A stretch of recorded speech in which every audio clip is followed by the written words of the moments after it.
Galera, essa vai ser a nossa última aula sobre o reino protoctista ou reino protista e a gente vai falar sobre as principais doenças causadas pelos protozoários, tá bom?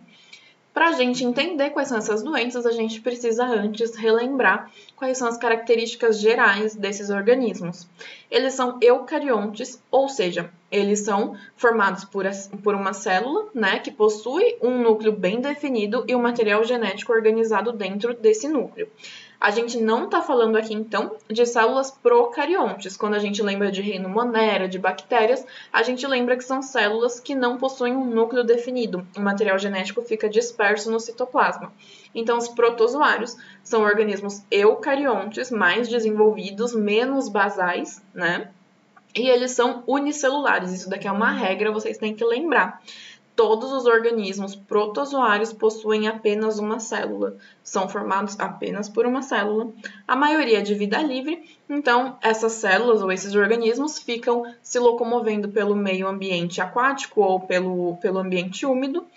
Mas alguns também podem ser parasitas, que é aquela relação ecológica onde um organismo se beneficia e outro se prejudica. E outro é prejudicado, né? Que eles podem ser ou endosimbiontes ou mutualísticos também, que é uma relação ecológica que não possui organismo que saia prejudicado, tá bom?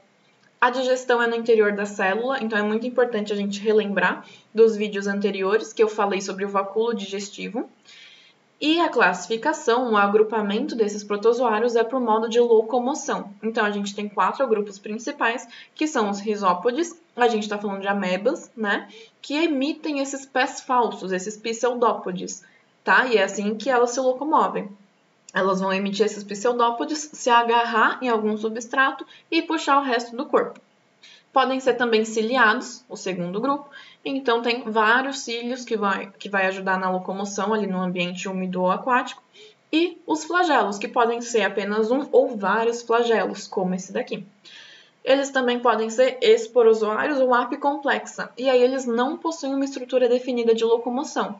Eles possuem um complexo apical, tá bom? Isso que vocês têm que lembrar, que vai ajudá-los a parasitar alguma outra célula ou algum organismo. Então, complexo apical fica aí bastante importante, já que esses organismos não possuem estrutura de locomoção. As doenças que a gente vai falar é o seguinte: amebíase, giardíase, tricomoníase, toxoplasmose, leishmaniose, doença de Chagas e malária. Mas para a gente entender todas essas doenças, a gente tem que saber o que eu tô falando. Eu vou usar bastante um termo que é hospedeiro, tá bom? Os hospedeiros, eles são organismos que abrigam um parasita. Então, ele pode ou não ser prejudicado, tá bom? É bastante importante entender isso, porque existem formas diferentes de hospedeiro. Então, o hospedeiro definitivo, ele vai apresentar o parasita na fase adulta, na fase mais madura do parasita. Isso significa que, dentro de um hospedeiro definitivo, o parasita tem a possibilidade, no caso a gente está falando de um protozoário, né? Então, o protozoário tem a possibilidade de se reproduzir dentro desse hospedeiro. Quando a gente está falando de um hospedeiro intermediário, a gente está falando de uma fase que não é sexuada desse parasita, ou seja, ele está muito jovem, ele ainda não está maduro o suficiente para conseguir se reproduzir, tá bom? Então, nessa fase, o hospedeiro, ele não se reproduz, ele vai só se desenvolvendo para que no hospedeiro definitivo ele consiga chegar na sua maturidade sexual. A gente pode falar também de vetor, ou hospedeiro paratênico ou de transporte, que é aquele organismo que só vai abrigar o parasita. O parasita vai ficar sobrevivendo dentro desse organismo, dentro desse hospedeiro, mas ele não vai se reproduzir, tá bom? Ele não vai se desenvolver. Então, o parasita fica guardadinho ali, fica sobrevivendo nesse vetor para que ele possa alcançar finalmente o hospedeiro definitivo e assim continuar mantendo a sua espécie. A gente também fala em um hospedeiro, que é chamado de reservatório, que vai abrigar o parasita que vai invadir especificamente o ser humano, tá bom? A primeira doença que a gente vai falar é a amebíase, ela tem como agente etiológico, ou seja, como protozoário causador, a entamoeba histolítica. Então, a gente está falando de uma ameba, é um risópode. O hospedeiro definitivo é o ser humano. A transmissão ocorre por ingestão desse protozoário, que pode ser encontrado em água ou em alimentos contaminados. Os sintomas podem ser intensa diarreia, que pode também vir acompanhada de sangue, e quando isso acontece, a pessoa pode ficar anêmica, pode perder bastante nutrientes. Então, a amebíase tem uma fase da doença que é um pouco mais leve, e caso o sistema imunológico dessa pessoa seja muito deficiente, a amebíase pode evoluir para uma séria doença, tá bom? E a gente já vai entender por quê. O tratamento ocorre por medicamento antiprotozoário, ou seja, contra a entamoeba histolítica, e a prevenção é por higiene pessoal e alimentar, já que a transmissão ocorre pela alimentação, né, de vegetais, maçã, ali, alface, verduras contaminadas ou água contaminada. A gente precisa ter uma boa higiene pessoal e alimentar, utilizando sempre água potável e bebendo sempre água potável, né?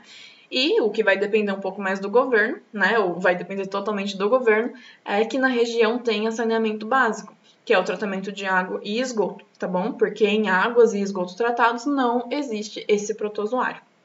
A gente precisa entender que existem duas formas desse mesmo protozoário. Aqui são duas imagens bastante diferentes, mas a gente está falando do mesmo protozoário em formas distintas. A gente está falando de uma forma de cisto, tá bom?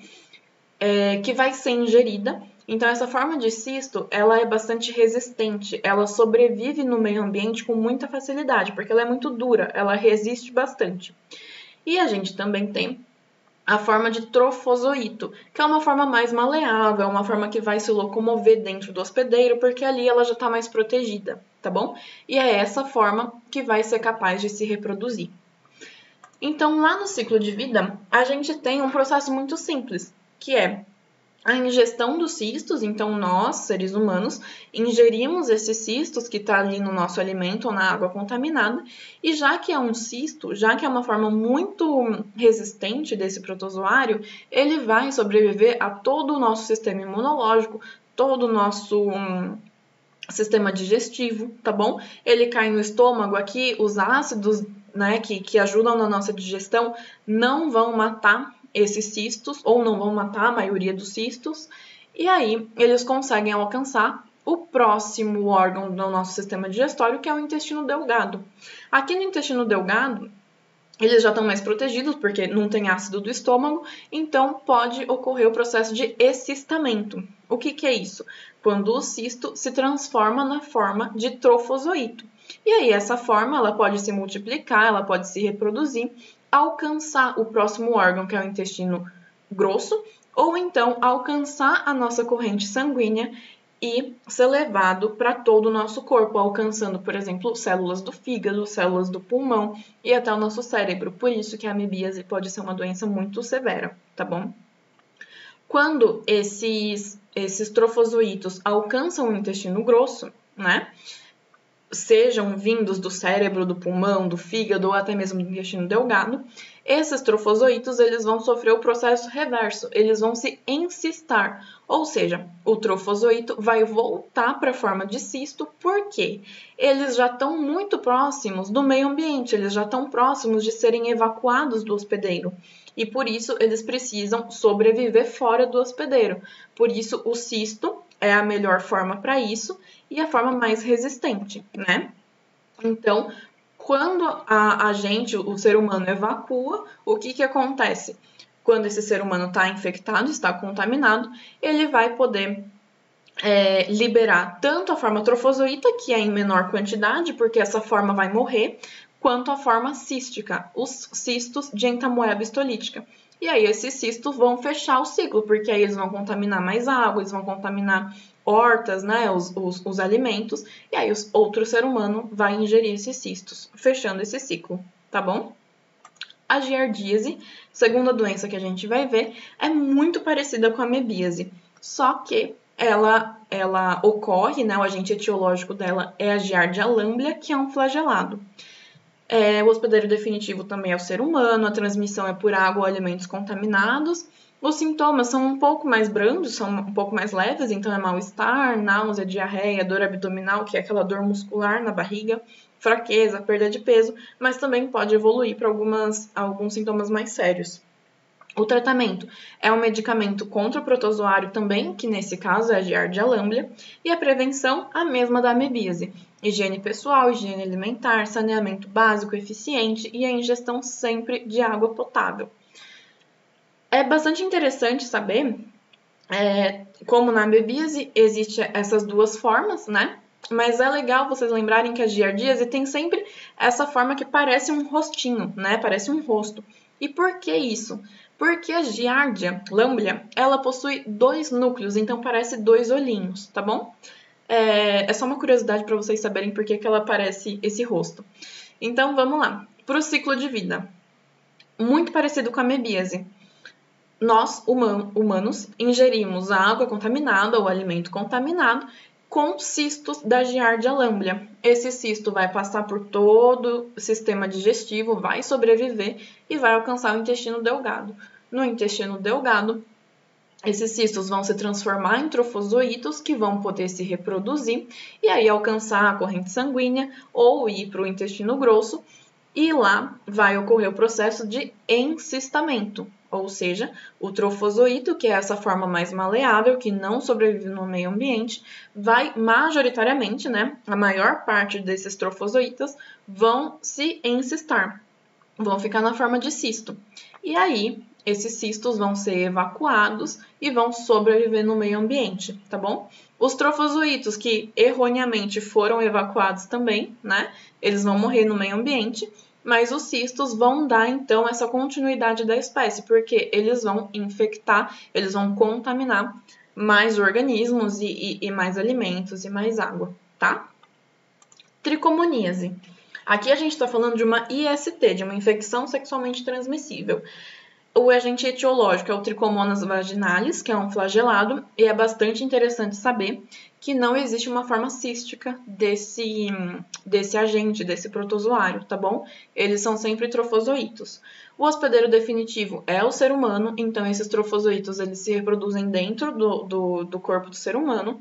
Os sintomas é de corrimento, coceira, desconforto ao urinar. Se a gente está falando de uma IST, a gente está falando que esse protozoário ele vai infectar o sistema genital, o sistema reprodutor ali da mulher e do homem. É muito importante saber que a maior parte dos casos é uma forma assintomática da doença, tá bom? E aí, a forma assintomática, né, não vai fazer com que a pessoa saiba que ela possui essa doença, né, não vai ter nenhum tipo de alerta, e aí essa pessoa pode infectar vários outros parceiros sexuais. Então é muito importante sempre fazer os exames para ver se não tem nenhuma infecção ocorrendo em você, né? Bastante importante. Então, a prevenção pode ser tanto pelos testes, né, pelos diagnósticos, quanto também pelo uso de preservativos, o masculino e o feminino. O tratamento é por medicamento anti ou contra o Trichomonas vaginalis. O ciclo de vida é bastante simples, ocorre uma relação sexual entre 2 parceiros que são contaminados, ou então apenas um que é contaminado, né? E o trofozoito, que está ali no sistema genital, vai passar por meio das secreções para o outro organismo, para o outro hospedeiro, e lá no outro hospedeiro vai ocorrer a multiplicação ou a reprodução do trofozoita, né, do Trichomonas vaginalis. E aí, esse mesmo trofozoita, porque ele não muda de forma, vai poder infectar outras pessoas, outros seres humanos, tá bom? Toxoplasmose. Agente etiológico é o Toxoplasma gondii. É um apicomplexo, é uma célula que não possui uma estrutura de locomoção definida, tá bom? Hospedeiro é tanto o definitivo e o reservatório, são os gatos e outros felídeos, outros felinos. O hospedeiro intermediário pode ser pássaros, roedores, animais silvestres, muitos mamíferos e os seres humanos. É interessante saber que o hospedeiro intermediário pode ser bovinos, suínos, caprinos, ovinos. Então, são os animais, né, que os seres humanos geralmente se alimentam. Então, Por isso, a gente vai entender daqui a pouco que o ciclo vai fechar, tá bom? A gente vai ter pets, né? A gente vai ter os gatos, a gente vai comer carne, então tudo isso pode estar contaminado pelo Toxoplasma gondii. Mas a gente já vai entender. O que mais que a gente precisa saber? Que a transmissão é oral, ou seja, pela ingestão de água, carnes ou frutas, verduras crus que sejam infectados. Ela pode ser também congênita, isso significa que pode ser passada de mãe para filho. E também tem alguns raros casos, né, de transfusão sanguínea e transplante de órgãos que sejam infectados para um novo organismo. Mas como a medicina ela evoluiu bastante, né, e ela é muito mais higiênica hoje, isso raramente acontece. Os sintomas é de dor no corpo, dor de cabeça, febre, cansaço, mas essa infecção também pode se espalhar para outros órgãos, ficando um pouco mais severa. Então, o Toxoplasma gondii pode chegar para o cérebro, no coração, no fígado, em músculos de diferentes partes do corpo, pulmão, olho, ouvido, pode causar até cegueira e surdez, por exemplo. O tratamento, medicamento contra o Toxoplasma gondii, a prevenção, higiene pessoal, ainda mais se tem um gatinho em casa, e alimentar. O saneamento deve ser eficiente, né? Saneamento básico, que é o tratamento de água e esgoto, e a ingestão de água potável é uma forma de prevenção da toxoplasmose. O ciclo de vida tem, já que a gente está falando de hospedeiros definitivos e hospedeiros intermediários, a gente está falando de um ciclo um pouco menor aqui, que é o do hospedeiro definitivo, o gato, e de uma relação um pouco mais abrangente com outros animais. Então, a gente está falando aqui dos organismos, né, dos hospedeiros intermediários, por exemplo, o homem e outros mamíferos. Vamos entender por meio desse esquema aqui que eu vou mostrar para vocês como acontece todas essas relações, né?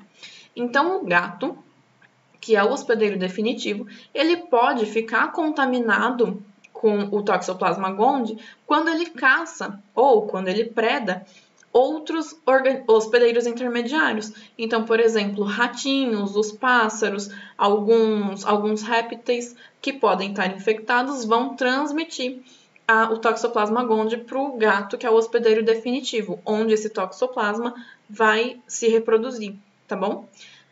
A transmissão do hospedeiro intermediário para o hospedeiro definitivo acontece por meio de oocistos. Aqui a gente não fala mais de cisto, tá bom? A forma mais resistente é a oocística, tá?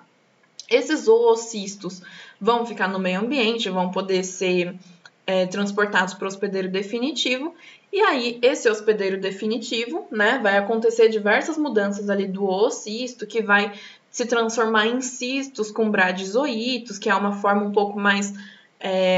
pouco menos resistente do Toxoplasma gondii, até chegar finalmente nos taquizoítos, tá bom? Então a gente aqui não chama de trofozoíto, mas o processo é o mesmo. Então os bradizoítos vão se transformar em taquizoítos, que é a forma de maior locomoção, é a forma que vai se reproduzir, tá bom? E aí isso acontece tudo dentro do gato. O que o gato faz, então? Vai evacuar, as fezes dos gatos, vão ter a forma oocística desse protozoário, e aí, quando seres humanos com pouca higiene pessoal mexem na caixa de areia, depois colocam a mão na boca, não lava a mão, pode se contaminar com o Toxoplasma gondii, tá bom? Então, é bastante interessante saber que os gatos, eles não são culpados ou eles não são realmente o hospedeiro que vai infectar o ser humano. É o ser humano com uma higiene muito porca, né? Uma pouca higiene que vai mexer na caixa de areia, nas fezes desse gato e aí vai se contaminar. O gato e não passa diretamente o protozoário para o ser humano, tá bom? É bastante importante saber disso. As fezes desse gato, então, vão ficar ou na caixa de areia e o ser humano vai se contaminar, ou então de gatos selvagens, por exemplo, e felídeo selvagem, vai ficar perto ali, vai ficar na terra, né? Que pode alcançar ali algum corpo d'água, que pode alcançar alguma horta, por exemplo, e aí infectar ou contaminar vegetais e cursos de água, tá bom? E aí a pessoa também pode nós, seres humanos, também podemos nos contaminar comendo alimentos contaminados, beleza? Esses alimentos contaminados ou essa água contaminada também pode infectar os hospedeiros intermediários e aí nós, seres humanos, também podemos comer essa carne infectada quando a gente come uma carne crua ou uma carne mal passada e aí a gente também pode se infectar, tá? Quando a gente se infecta, uma mulher no caso, ela pode passar essa doença para o feto, tá bom? De modo congênito, né, para o filho dela. E aí pode acontecer diversos sintomas secundários dessa doença, causando até morte, aborto no feto, ou então cegueiras e alguns sintomas secundários, porque o toxoplasma pode chegar nos olhos, no cérebro, no ouvido, como a gente viu no slide anterior, tá bom? Então esse é o ciclo, são todas essas relações que acontecem entre os organismos, os hospedeiros definitivos e os hospedeiros intermediários do Toxoplasma gondii, beleza? Vamos lá. Leishmaniose. O agente etiológico é a Leishmaniose, é a Leishmania chagas e é um flagelado. Aqui a gente está falando especificamente da Leishmaniose visceral, tá bom? Que é a doença mais severa, que mais mata dentre todas as leishmanioses, porque tem a leishmaniose cutânea e alguns outros tipos. Aqui a gente está falando da leishmaniose visceral. A gente tem um hospedeiro vetor, um hospedeiro que é intermediário e também vetor, que é o mosquito palha, tá bom? É uma fêmea contaminada com esses protozoários. Vamos entender daqui a pouco.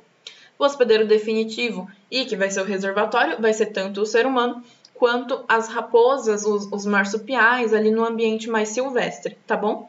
E aí é interessante saber que na toxoplasmose a gente está falando de gato, né, como hospedeiro definitivo, e aqui a gente está falando de cães, tá bom? Mas da mesma forma, eles não são os culpados pela infecção dos seres humanos. Beleza. Como que a leishmaniose é transmitida? Por meio da picada desse mosquito, certo? Porque a gente está falando de um vetor aqui. Os sintomas: febre intermitente, então febre muito contínua, fraqueza, emagrecimento, anemia, aumento do baço e do fígado, porque o nosso sistema imunológico fica tentando lutar contra esse protozoário, comprometimento da medula óssea, problemas respiratórios, diarreia e entre outros sintomas.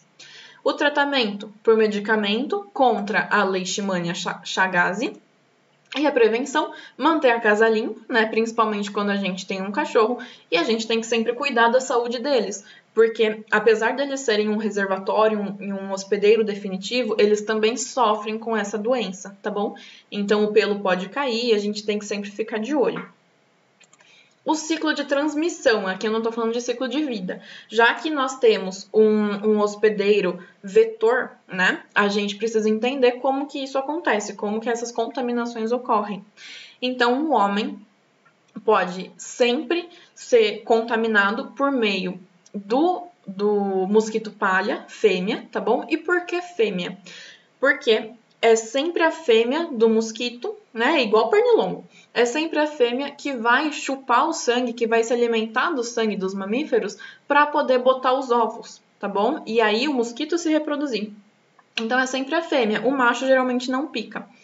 A fêmea vai picar o cachorro, que é um reservatório, que é o hospedeiro definitivo, e depois, quando essa fêmea, depois de picar o cachorro, pode eventualmente picar o ser humano e aí transmitir o protozoário por meio dessa contaminação, tá bom? Ou então, num ambiente silvestre, um mosquito palha pode picar algum mamífero silvestre e também, depois, eventualmente, picar o homem, tá? O ciclo de vida. Tem bastante coisa aqui, mas é bastante fácil entender. O que acontece? O mosquito palha, ou seja, a fêmea do mosquito palha, vai injetar o protozoário na gente, quando ela pica ali para chupar o sangue. Só que esse protozoário está na forma promastigota ou promastigota. É um nome que vai estar muito relacionado ao trofozoito, que a gente já entendeu lá na amebíase ou na giardíase. O que significa? Que é uma forma menos resistente desse protozoário, tá bom? Por quê? Isso acontece porque dentro do vetor o protozoário também está ele também está protegido, certo? Porque ele está ali no organismo, ele não está no meio ambiente. Então, quando o ser humano é contaminado, ele já é contaminado com uma forma mais rápida de menos resistente desse protozoário, beleza? Então, o mosquito palha vai injetar o promastigota no ser humano. Esses promastigotas, eles vão ser combatidos pela célula do sistema imune. Então, o sistema imune, as células ali, as células brancas de defesa, né, vão fagocitar, ou seja, vão emitir ali os pseudópodes, né, e tentar destruir esse protozoário. O que acontece, entretanto? Esse protozoário ele é muito resistente e aí esse promastigota vai se transformar em amastigota dentro da célula do sistema imune. Quando isso acontece, o amastigota solta algumas toxinas que vão matar a nossa célula do sistema imune. Então, o nosso corpo tenta combater, mas às vezes não consegue. E aí, esse amastigota, dentro da célula do sistema imune, começa a se reproduzir e se reproduz bastante, até que essa célula do sistema imune está fraca, porque ela está morrendo, e os amastigotas, então, que já se reproduziram, saem e infectam outras células do sistema imune e continuam ali o caminho pelo sistema circulatório sanguíneo, tá bom?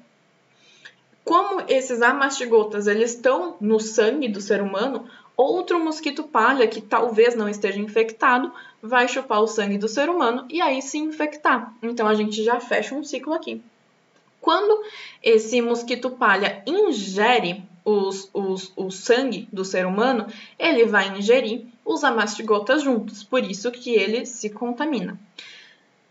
O mosquito palha, então, vai continuar ali protegendo esses protozoários e os amastigotas, então, né, que é uma forma um pouquinho, depois da reprodução, então é uma forma um pouquinho mais resistente, vai se transformar em promastigota no intestino do mosquito palha. E aí esses esses promastigotas vão poder chegar e contaminar outro ser humano, tá bom? Então a gente tem que entender que quando a gente está falando aqui dessa doença em específico, da leishmaniose, e a gente está... Fui no errado, peraí. E a gente está falando da Leishmania chagas, a gente tem que saber que existem duas formas principais, amastigotas e promastigotas, tá bom? Esse daqui é a forma que contamina o ser humano, que está ali na probóscide, né, naquele biquinho que o mosquito tem para picar a gente, então ele está tanto no ser humano quanto no mosquito, e a gente tem a forma amastigota, que é a forma depois de já multiplicado dentro do ser humano, beleza? Esse o ciclo de vida. E aqui eu traduzi para vocês, então vai ser bastante fácil de vocês entenderem, tá bom? Dá uma pausa aqui no vídeo, leiam todos esses itens aqui que vocês vão entender. Doença de Chagas, tá acabando. Doença de Chagas, o agente etiológico é o Trypanosoma cruzi. É bastante importante saber dessa doença, porque essa é uma das que mais caem no vestibular. Então, a gente está falando de um flagelado, de um protozoário flagelado. A gente tem o hospedeiro definitivo e também reservatório, que é o ser humano e alguns outros mamíferos. O hospedeiro intermediário e vetor é o barbeiro. É esse inseto aqui, tá bom? Transmissão. Como que acontece a contaminação com o Trypanosoma cruzi?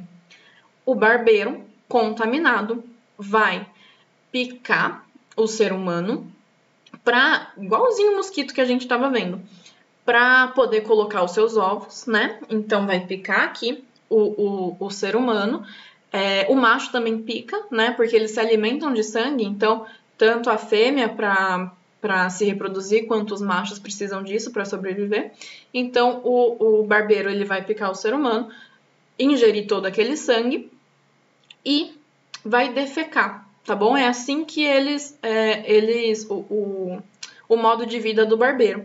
Ele ingere o sangue, o alimento, e já evacua todo o excesso de nutrientes ali, o excesso de alimento que ele não precisa.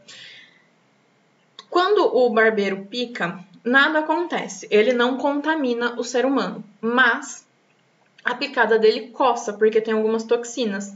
E aí, quando a gente coça onde esse barbeiro picou, a gente pode levar as fezes dele, que estão contaminadas com o Trypanosoma cruzi, certo? E aí a gente vai levar, ao coçar, a gente vai levar os protozoários para dentro do buraco que o barbeiro picou a gente. E aí a gente vai se infectar com esse protozoário, tá bom? Então, quando a pessoa coça o local da picada e as fezes eliminadas pelo barbeiro penetram pelo buraquinho, pelo orifício que ele deixou com a picada, tá bom? Os sintomas podem ser febre, inflamação, dor nos gânglios, inchaço nos olhos. Geralmente, esse barbeiro pica muito perto ele geralmente pica no rosto, né? Porque é onde a gente fica descoberto, a gente não utiliza coberta, né? Então ele geralmente pica perto do rosto. E quando ele pica perto do olho, o olho fica bastante inchado, e aí é um sintoma bastante característico da doença de Chagas, tá bom? Outro sintoma bastante característico é o aumento do coração, porque esses protozoários que estão infectando a gente, eles podem, os protozoários que infectam o barbeiro e vão passar para a gente, podem chegar no nosso coração, tá bom? O tratamento. Não existe um tratamento muito certo ainda e também não há garantias da eficácia de alguns tratamentos alternativos, então é uma doença muito perigosa justamente por não ter tratamento. A prevenção, claro, é evitar ser picado pelo barbeiro, então fechar a janela de noite, tirar algumas frestas de telhados, porque esse inseto fica bastante em telhado, e pode também usar mosquiteiros e tal, para que esse inseto não entre voando. É bastante importante dizer que isso acontece em regiões um pouco mais afastadas, um pouco mais quentes, tá bom? Não é tão comum nas áreas urbanas. Como que isso acontece? Vamos lá. Existe tanto um estágio, um ciclo no barbeiro, quanto um ciclo no ser humano, tá bom?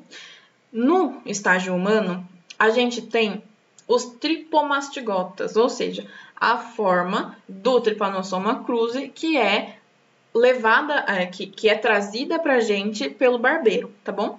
Então, os tripomastigotas vão penetrar nas células, ou seja, no buraquinho ali que o barbeiro fez, por meio da picada. Dentro das nossas células, se transforma em amastigotas.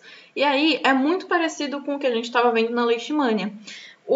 Esse tipo de protozoário, ele vai também ser fagocitado pelo nosso sistema imune, só que ele não vai morrer, o nosso sistema imune não vai conseguir combater. Ele vai ficar ali se reproduzindo pela forma amastigota, certo? E também soltando toxinas para matar a nossa célula do sistema imune. Quando isso acontece, esses amastigotas, então, eles são liberados e eles podem tanto infectar os tecidos próximos ou continuar no sistema sanguíneo e infectar outros órgãos um pouco mais longe, ou então chegar perto do intestino, tal, para ser evacuado, tá bom? Os amastigotas, eles vão se transformar em tripomastigotas, tá? Então, a gente tem a contaminação pelo barbeiro, ou seja, ele pica a gente leva esse protozoário para dentro da nossa corrente sanguínea. Na nossa corrente sanguínea, esse tripomastigota ele vai se transformar em amastigota quando ele é fagocitado pelo nosso sistema imune. E aí, esse amastigota vai começar a se reproduzir e virar um tripomastigota quando ele sai da célula do sistema imune, quando ele mata a célula do sistema imune, e aí ele vai se espalhar pelo corpo. Então, ele está na forma de tripomastigota, se transforma em amastigota e volta para a forma do tripomastigota. Quando isso acontece, essa forma de tripomastigota pode ser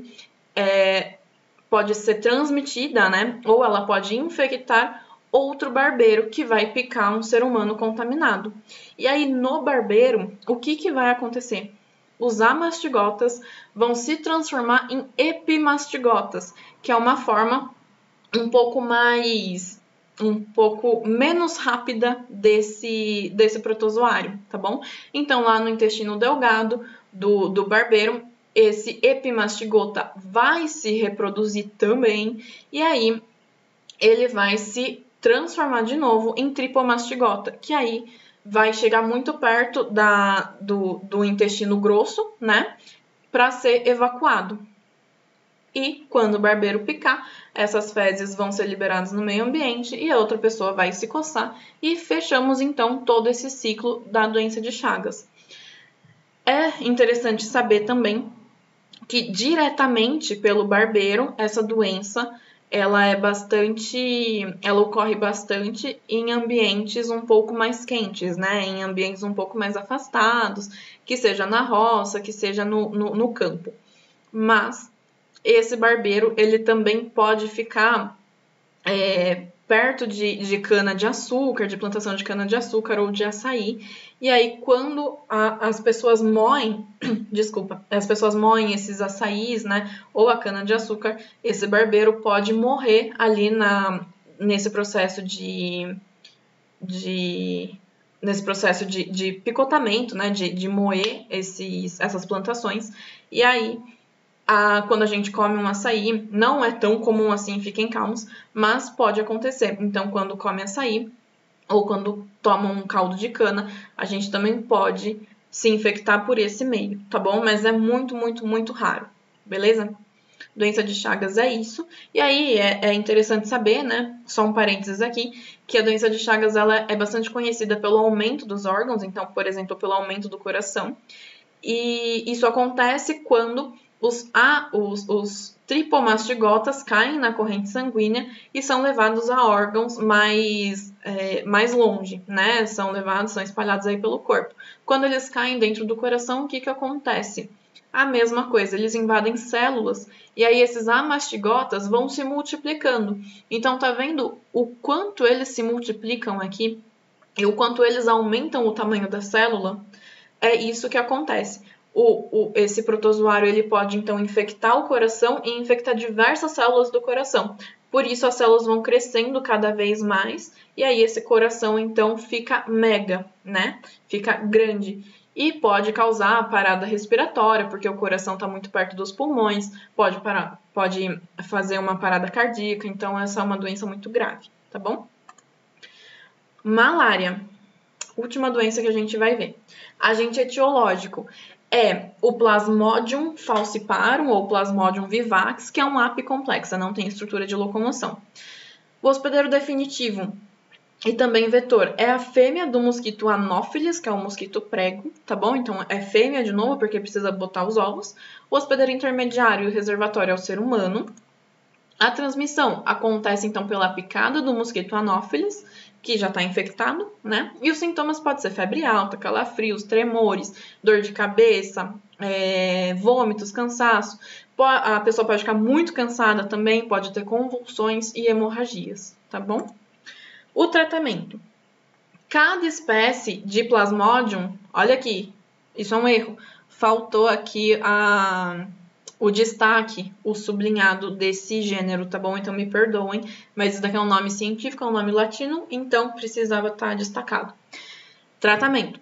Cada espécie de Plasmodium é tratada com medicamentos e com remédios, né, que sejam específicos para cada um desses protozoários, tá bom? Então, eu mostrei aqui para vocês, nesse slide, que pode ser tanto o Plasmodium falciparum ou Plasmodium vivax, e existem outros tipos de Plasmodium também.